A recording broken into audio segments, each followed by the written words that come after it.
Alors, exercice de trigonométrie en classe de 3e, déplacement d'une île à l'autre. Antoine voudrait aller de l'île de 16 à celle de Math avec son ULM qui a une autonomie maximale de 40 km. Ce qui signifie qu'il ne peut pas voler au-delà des 40 km, sinon il n'aurait plus d'essence, enfin de carburant. Simbad lui a prêté la carte ci-dessus et on se demande si Antoine pourra réussir sa traversée. Ou s'il manquera de carburant. Il faut donc calculer la distance qui sépare l'île de 16 à celle de Math, donc la distance SM. On va déjà calculer la distance SP. SP se situe dans un triangle rectangle dont on connaît un angle et une longueur, donc on pense à faire de la trigonométrie. On ne peut pas faire Pythagore puisqu'on ne connaît pas une deuxième longueur. Comme c'est de la trigonométrie, on commencera par, dans le triangle SAP, rectangle, en A. Il faut choisir quelle formule trigo on va choisir. Donc, puisqu'on est dans ce triangle-là, et que l'angle aigu c'est 25 degrés, on va se baser par rapport à cet angle-là. Ça veut dire que en face, c'est le côté opposé. Ici, opposé à l'angle droit, c'est l'hypoténuse. Je mets hip. Et donc ici, c'est le côté adjacent. Je vais mettre adj. Du coup, on a le choix en formule avec le K, So, Toa. Pour savoir si c'est cosinus, sinus ou tangente. Pour ce faire, on regarde quel côté on connaît et quel côté on désire calculer. Je désire calculer l'hypoténuse, la distance SP. Donc, je vais surligner le H de hypoténuse et je désire calculer, et je connais la longueur 15 km qui est celle du côté adjacent. Donc, je vais colorier le A de adjacent. Et la formule où j'ai colorié deux lettres, c'est celle-ci. Ça veut dire que je vais utiliser le cosinus. Cosinus de l'angle ASP. Cosinus de l'angle ASP, c'est donc le côté adjacent sur l'hypoténuse. L'adjacent, c'est SA. Sur l'hypoténuse, c'est SP. Ensuite, je remplace par les valeurs numériques. Cosinus de l'angle 25 degrés, c'est SA, ça fait 15, sur SP. Pour calculer la longueur SP, je n'ai plus qu'à faire un produit en croix. Pour bien comprendre comment se fait le produit en croix, je peux mettre le cosinus sur 1, une égalité de fraction me dit que du coup, donc, SP, ça va être 1 fois 15 divisé par cosinus 25 degrés. Ça, c'est collé, ça va ensemble. On prend sa calculatrice, on vérifie qu'elle est bien en degrés, c'est-à-dire qu'il y a bien un petit D ici. Et on tape 1 fois 15, ça fait 15, divisé par cosinus. Cosinus 25 degrés et on trouve que c'est environ 16,5. Donc SP fait environ 16,5 km. On a un début de trajet, il faut maintenant calculer la longueur PM.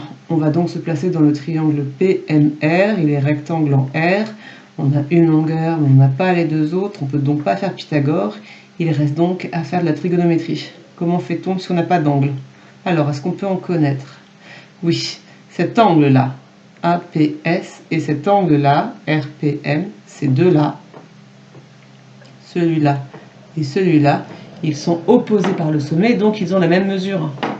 Et comme dans ce triangle ici, on a 90 degrés et 25 degrés, on peut trouver l'angle P, qui est complémentaire à 25 degrés. Donc, 90, si on enlève les 25, ça fait 65. Donc cet angle-là fait 65. Alors, s'il y a une petite rédaction à faire, on a l'angle, donc ça c'est un premier point, un deuxième point, l'angle APS, c'est 180 degrés moins le 90, moins la somme des 90 et des 25, hein, puisque la somme des angles d'un triangle fait 180 degrés, et c'est pour ça qu'on trouve 65.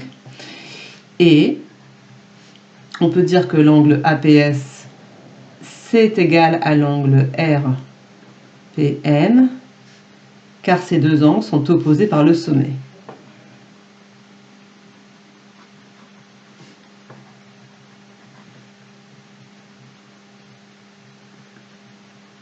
À justifier.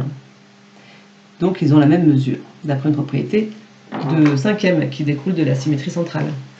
Du coup, je me retrouve dans un triangle où je connais un angle qui fait 65 degrés, je peux l'écrire, et donc je pourrai faire de la trigonométrie par rapport à cet angle-là. Donc le côté en face est le côté opposé, je mets hop, l'hypoténuse dans ce triangle rectangle, c'est PM, et donc le dernier côté, c'est le côté adjacent, je mets adj. En couleur, je mets le côté que je cherche l'hypoténuse PM et je connais la longueur de l'adjacent qui fait 8 km.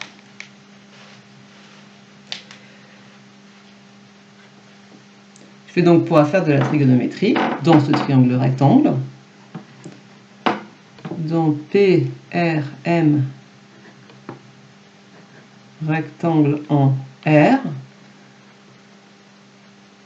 K-SO-toi me permet de savoir quelle formule je vais choisir. Donc, j'ai souligné l'adjacent et l'hypoténuse. C'est encore cosinus dont je vais me servir. Cosinus de l'angle P, de l'angle RPM. Donc, je peux continuer. Cosinus de l'angle RPM. Alors, cosinus de l'angle RPM, c'est le côté adjacent, donc c'est PR, sur l'hypoténuse, donc c'est PM, donc c'est PR divisé par PM. PR divisé par PM. Je passe à la partie numérique. Cosinus de l'angle 65 degrés. PR, c'est 8. PM, je ne connais pas. Comme tout à l'heure, on va faire les produits en croix, on met sur 1. Pardon. Et donc, PM, c'est 8 fois 1 divisé par cosinus 65 degrés. On prend sa calculatrice qui va nous donner une valeur approchée. 8 fois 1 divisé par cos, divisé par cos 65. Ça fait du 18,9. On va dire environ 19. Allez, environ 19 km. Et donc si on ajoute, enfin, dernier point, calculons la distance qui sépare les deux îles. C'est SP plus PM. C'est-à-dire c'est les 16,5 km que j'ai trouvé plus les 19 environ. On trouve environ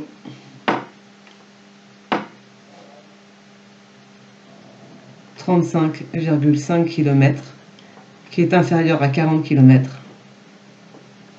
Donc, Antoine réussira.